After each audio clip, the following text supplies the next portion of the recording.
Welcome to today's Medicare 360 show, where we'll be diving into the topic that's essential for every Medicare recipient: understanding the impact of Medicare and healthcare costs and budgeting in retirement.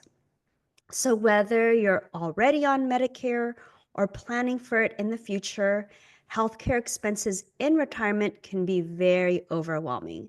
But don't worry, today we'll break it down: how Medicare fits into your overall health care budget, what out of pocket costs to expect, and how to plan for them effectively. We'll talk about the costs that Medicare does and doesn't cover, how to budget for healthcare expenses, and tips on how to prepare for the unexpected medical costs that could arise later in life. So the key points first is, what are Medicare parts and coverages? There's just so much in the alphabet, but Medicare is made up of different parts. Part A is at the hospital, also includes skilled nursing. Part B is the medical portion, where that's your doctor visits, your labs, your x-rays, your MRIs, your CAT scans, and your surgeries. Part C, if you elect to get this, is called Medicare Advantage, and that combines your A, hospital, B, medical, and D, drug coverage sometimes to make C, which is Medicare Advantage. Then you do have your Part D prescription drug coverage, either in your Medicare Advantage or as a standalone. But even though Medicare does cover a lot, it doesn't cover everything. So what does Medicare not cover? Things like long-term care, dental care, vision, and hearing aids aren't covered by your original Medicare Parts A hospital and Parts B medical.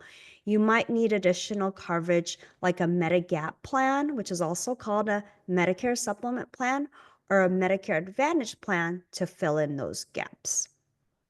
So the dreaded, what should I pick? Medicare Advantage versus original Medicare.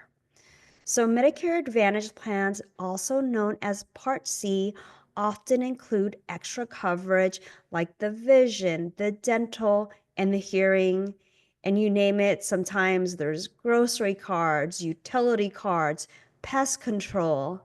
So some things that could help you in your health.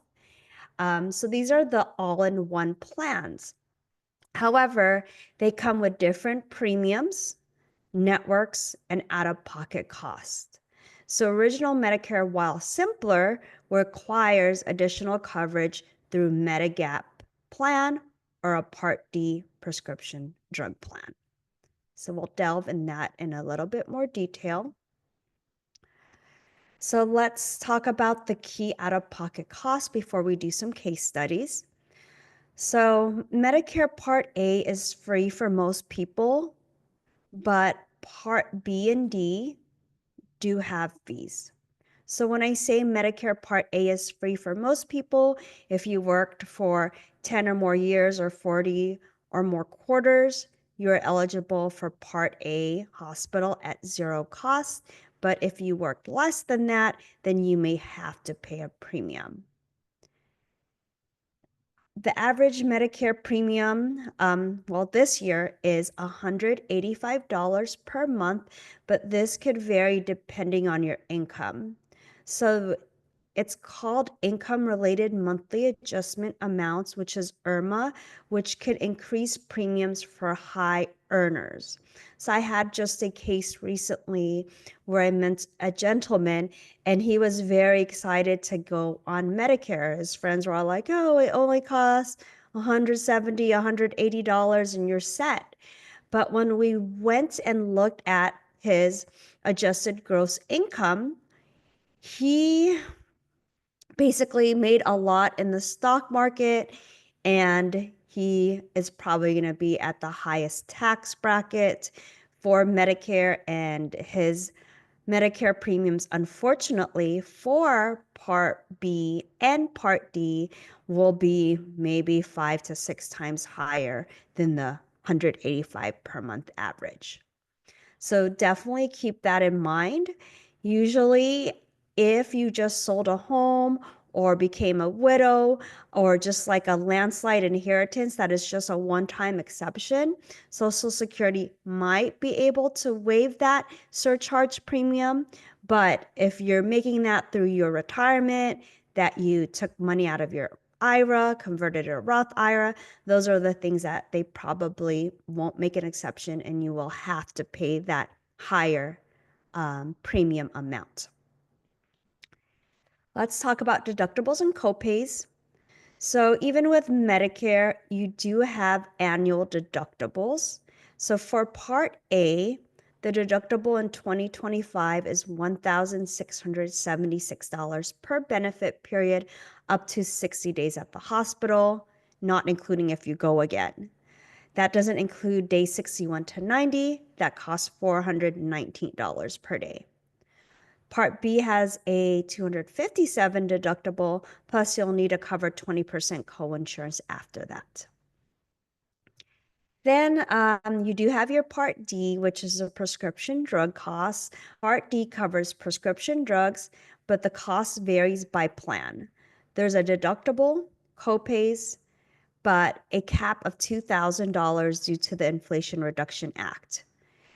The coverage gap, known as a donut hole, where you may have to pay a larger share of your drug costs until you reach the catastrophic coverage limit, actually has gone away, so you don't have to worry about that in 2025. So keep in mind, though, your drugs could have changed tiers. You could have had now a deductible, and now some of the coinsurance for the tier drugs are a percentage, making your drug costs be higher. So that might not be something you're used to. So if you do have a supplemental plan, which is called Medigap or a Medicare supplement insurance, it does help pay for the cost that Medicare doesn't cover, like the copays, coinsurance, and the deductibles. The premiums may vary, so it is important to shop around for the best value. Depending on the state you're in, there is a birthday rule where you can change plans without any underwriting every single year when your birthday does happen. But if you're not in a birthday rule state, you will have to go through underwriting to change plans.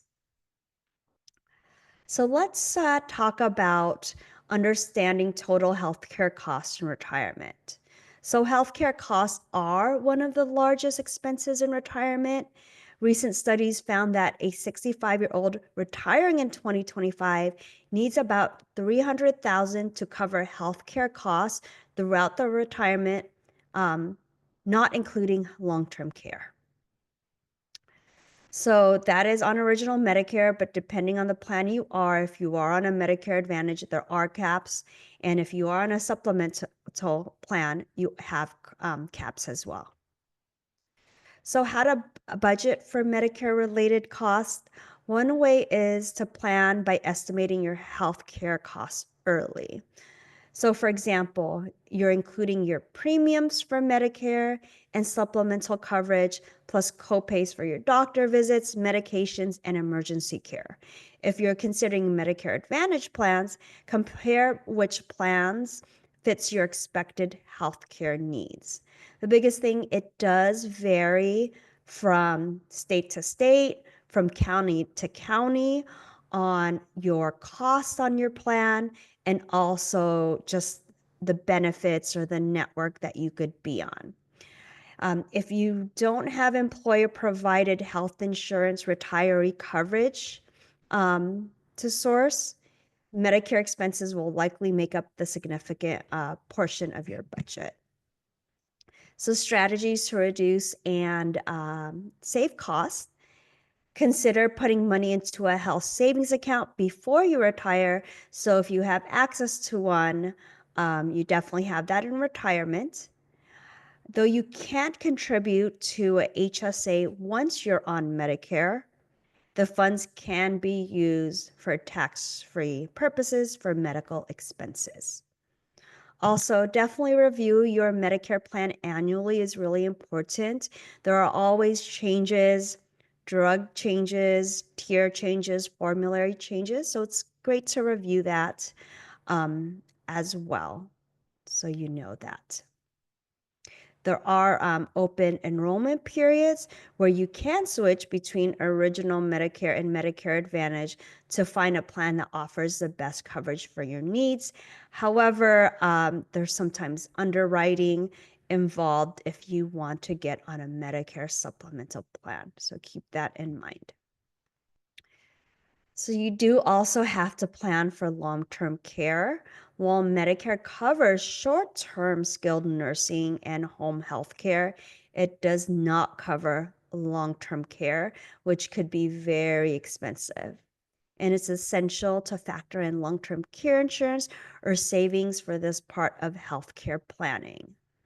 If you need 24-hour care 7 days a week, it could get quite costly. Even long-term facilities or residential care facilities really cost a lot. I mean, it depends if you're budgeted to luxurious, right? 5 to 10,000, and if you're married, times two. It could really eat up your retirement. So definitely planning for that is going to be very important, and talking to a licensed professional is very important. So tips for preparing for an expected medical expense: build that emergency fund. That health savings account will definitely help. Um, usually 3 to 6 months worth of expenses to help cover your unexpected costs, like sudden surgeries, hospitalizations, or Medicare changes. But note, if you are on a plan that just has a very low maximum out of pocket, or if you are on a supplemental plan, that will definitely determine like your emergency bill, because that is built in there. So, which is great. So reviewing your healthcare needs, definitely review your healthcare status and your medical history regularly. If your family is more prone to a type of chronic disease or cancer, keep that in mind, but you just never know, right?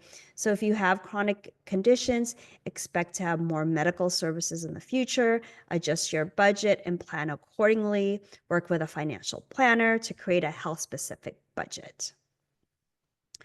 So in regards to being eligible for programs, there are programs that provide extra help with costs, like the Medicare Savings Program or the Low Income Subsidy for Part D. So if you are struggling with your Medicare costs, it's worth checking into these programs. There are also foundation programs for drugs that could actually help pay for your prescription drugs if the drugs that you're on are very, very expensive. So that's something to definitely look at. But as I work with a lot of seniors turning 65, the biggest concern they have is picking which plan to go on.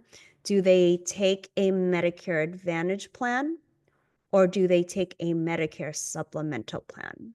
So that's the thing that really, I believe, goes on with the senior when they turn 65, is which one they choose. So let's do a case study. Let's just say client recently divorced, but still has a child, not graduated yet. His other children have graduated. He does want to retire. We looked up his doctors and then his prescription drugs. He is doing some type of chronic care right now as well. But he's looking for the most value and best bang for his buck, right? Because he still does have his minor son. And so what does he do? So we went over it. So let's look at the options. Like, his first option was to get on a Medicare Advantage plan, an HMO. So with that HMO, let's just say all his specialists, but one, he had like 5 specialists, could be in the same network. He would have to change his doctor and one specialist out, but let's just say all the other 5 specialists were in network. So with this particular HMO plan, it was the lowest maximum out of pocket. He would pay $0 in premium. His max out of pocket is $199. However, with the HMO, he does have to pick one doctor to refer out to those specialists. And depending on your medical group, they could make your healthcare choices and decision to be on an HMO very easy if they do approvals very quickly and fast and efficiently. And sometimes I see if they have better systems in place, that will go really smoothly.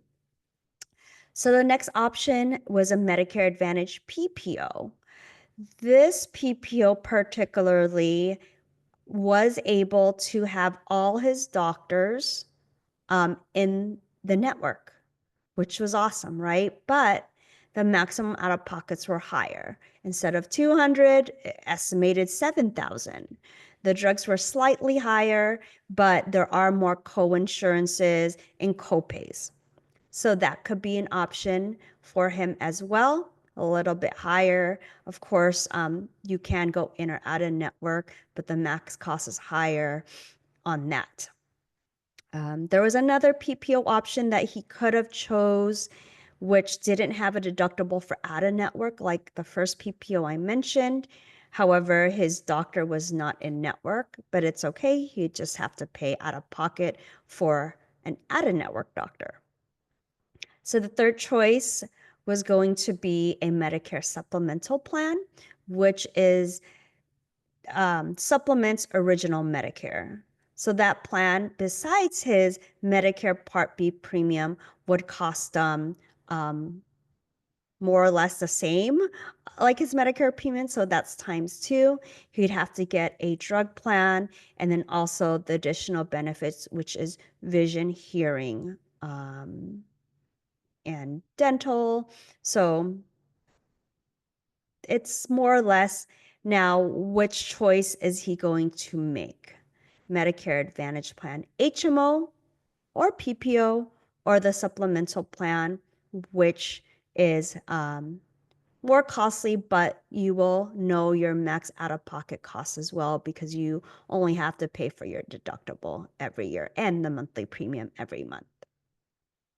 So the biggest thing with him is questions that I've asked him is, are you okay with the HMO model? Are you okay with one doctor referring you to all your specialists and having to wait? You can't just pick up the phone and go to a specialist.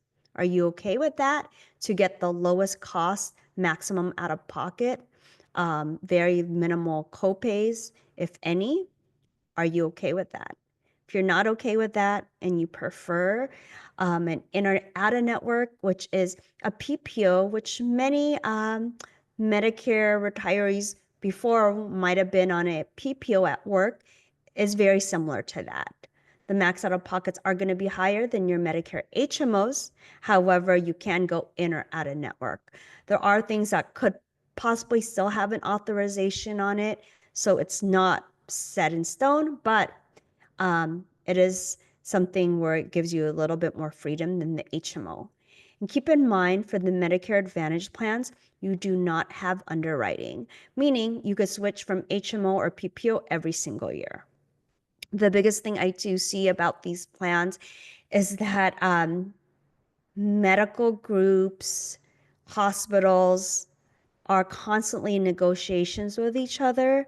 And so things could change within your doctor contracts, the medical groups, making it a little bit stressful if that happens to your doctors or medical group. Then the other option would be total freedom, total control, which is the Medicare supplement. But of course, with that total freedom, total control, you do have to pay a premium on that, and the extra benefits you have to pay. So it's just really deciding. Most people do ask, can I switch from one to another? For sure, from a Medicare supplemental plan, you could switch to a Medicare Advantage plan. No question asked when it is in the enrollment periods. However, from Medicare Advantage to a Medicare supplemental plan, it is harder and it does come with guidelines. So you either have to qualify medically on those plans. They do ask you questions. Have you been hospitalized? Do you have a chronic condition? Do you have heart conditions, diabetes, and so forth? And so there are ways to get a supplemental plan from a Medicare Advantage. Take, for instance, you have a 1-year trial right for a Medicare Advantage and to go to a Medicare supplement. So your agent should know and understand both. I believe that there should be no bias. This is your healthcare, and you're ultimately in control of that. An agent should just provide you the education and the stories and the experience from what they've seen with other clients to see, to make sure that you do have enough knowledge to equip you to make that informed decision. So really, it really does come down to choice and preference and affordability, and what you could afford and what you are really looking for. If in your area you have really great medical groups, then sometimes the HMOs really definitely truly work really great, right? But if you're in an area that doesn't have the greatest doctors, the greatest medical groups, and you want to go out and you're traveling more and more, then definitely that's something, right? I've had clients that I've helped change from Medicare Advantage to Medicare Supplement because they had some illnesses that they wanted to move faster on. But I've actually had clients that have changed from Medicare Supplement to Medicare Advantage, HMO or PPO, just because they weren't seeing the value in it. They were only going to the doctor once a year. And even those doctors weren't even taking Medicare, they were just getting charged. So things like that definitely do play in with your choices. So as we've seen, Medicare does play a huge role in managing your healthcare costs, but it is important to be aware of the costs that Medicare doesn't cover, to plan accordingly. Budgeting for your healthcare and retirement is very crucial to ensure that you're not caught off guard by these unexpected medical expenses. Especially, I've met people that just have original Medicare. Luckily, nothing's happened to them, but imagine if it did and the surgery cost $100,000, that's $20,000 out of their pocket.